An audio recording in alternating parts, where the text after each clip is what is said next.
Hi, നമസ്കാരം. നമ്മുടെ റിലേഷൻഷിപ്പിലൊക്കെ പലപ്പോഴും പല ഇമോഷണൽ സ്ട്രെസ് ഉള്ള പ്രശ്നങ്ങളൊക്കെ നമുക്ക് ഉണ്ടാകാറുണ്ട്.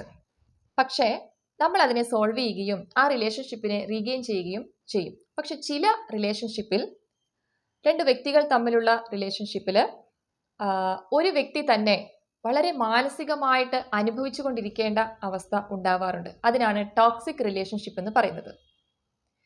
ടോക്സിക് റിലേഷൻഷിപ്പ് എന്താണ്? ടോക്സിക് ആയിട്ടുള്ള ഒരു വ്യക്തിയിൽ കാണുന്ന ബിഹേവിയേഴ്സ് എന്തൊക്കെയാണ്?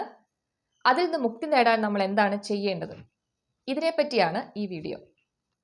ടോക്സിക് റിലേഷൻഷിപ്പ് എന്ന് പറഞ്ഞാൽ ഏതൊരു വ്യക്തിയുമാവട്ടെ, എത്രത്തോളം നമ്മുടെ അടുത്ത് നിൽക്കുന്ന റിലേഷൻ ആവട്ടെ, അല്ലെങ്കിൽ ഏതൊരു ഫ്രണ്ടും ആവട്ടെ, നമ്മുടെ ഇമോഷണൽ ആൻഡ് മെന്റൽ റിസോഴ്സസിനെ ഡ്രെയിൻ ചെയ്യുന്ന ഏതൊരു വ്യക്തിയും ടോക്സിക് ടു അസ്. അതായത് നമ്മുടെ മനസമാധാനം പൂർണ്ണമായും കെടുത്തിക്കളയുന്ന കാര്യങ്ങൾ ചെയ്യുന്ന വ്യക്തികൾ എല്ലാവരും തന്നെ ടോക്സിക് ആണ്. അത് ഹൈ ലെവലിൽ. അതായത് ഇവര് ആ ഒരു വ്യക്തികളെ, ടോക്സിക് ആയ പീപ്പിൾ അവരുടെ കൂടെയുള്ള വ്യക്തിയെ ഒരിക്കലും വാല്യൂ ചെയ്യില്ല. അവരുടെ ആ ഒരു ലോകത്ത് മാത്രമായിരിക്കും അവർ ജീവിക്കുന്നത്. അതേപോലെ ഇവർ മറ്റുള്ളവരെ ഇറിറ്റേറ്റ് ചെയ്യും, മറ്റുള്ളവരെ വാല്യൂ കൊടുക്കാതെ ഡിസോണസ്റ്റ് ചെയ്യും. ഈവൻ നമ്മുടെ ഒരു സക്സസിനെ അംഗീകരിക്കുകയേ ഇല്ല. അത് മാത്രമല്ല, അതിനെ വളരെ ലഘൂകരിച്ച് കാണുകയും അതിനെ എത്രത്തോളം തരം താഴ്ത്തി കാണാമോ അത്രത്തോളം തരം താഴ്ത്തുകയും ചെയ്യും.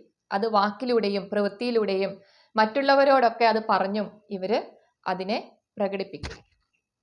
അതുപോലെ തന്നെയാണ് നമുക്ക് എന്തെങ്കിലും ആഗ്രഹങ്ങളോ അല്ലെങ്കിൽ നമ്മുടെ ഗോൾസ് ഒക്കെ അവരോട് പറയുകയാണെങ്കിൽ അവരതിനെ വളരെ തരം താത്തിയായിരിക്കും കാണുന്നത്.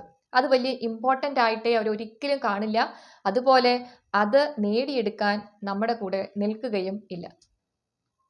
ഇവരെപ്പോഴും നുണ പറയുന്നവരും ആ നുണയെ ജസ്റ്റിഫൈ ചെയ്യുന്നവരും ആയിരിക്കും. ഇവര് ആ കൂടെ ഉള്ള വ്യക്തിയുടെ വ്യക്തിത്വത്തെ ഒരു തരത്തിലും വാല്യൂ ചെയ്യില്ല. ഇങ്ങനെ നോക്കുമ്പോൾ ഇങ്ങനെ ഒരു പേഴ്സന്റെ കൂടെ നമുക്ക് ആ റിലേഷൻഷിപ്പ് കൊണ്ടുപോകാൻ വളരെ ബുദ്ധിമുട്ടായിരിക്കും, അല്ലേ? നമ്മളപ്പോൾ എന്താണ് ചെയ്യേണ്ടത്? ഇങ്ങനെ കണ്ടിന്യൂസ് ആയിട്ട് ഇവര് കൺസിസ്റ്റന്റ് ആയിട്ട് ഇവര് നെഗറ്റിവിറ്റി സ്പ്രെഡ് ചെയ്യുന്നവരായിരിക്കും. നമ്മളെപ്പറ്റി മറ്റുള്ളവരോടെല്ലാം നെഗറ്റീവായിട്ട് പോയി സംസാരിക്കും. അതുപോലെ നമ്മളോട് എപ്പോഴും ഒരു മത്സര ബുദ്ധി ഇവർക്ക് ഉണ്ടാവും.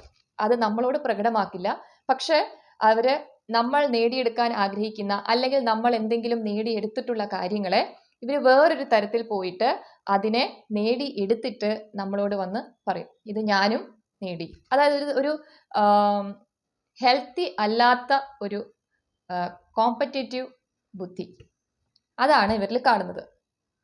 ഇങ്ങനെയുള്ള വ്യക്തികളുടെ കൂടെ റിലേഷൻഷിപ്പ് കൊണ്ടുപോകുന്നത് ആ ഒരു വ്യക്തിക്ക് ഭയങ്കരമായിട്ടുള്ള മാനസിക പ്രശ്നങ്ങളായിരിക്കും ഉണ്ടാക്കുന്നത്.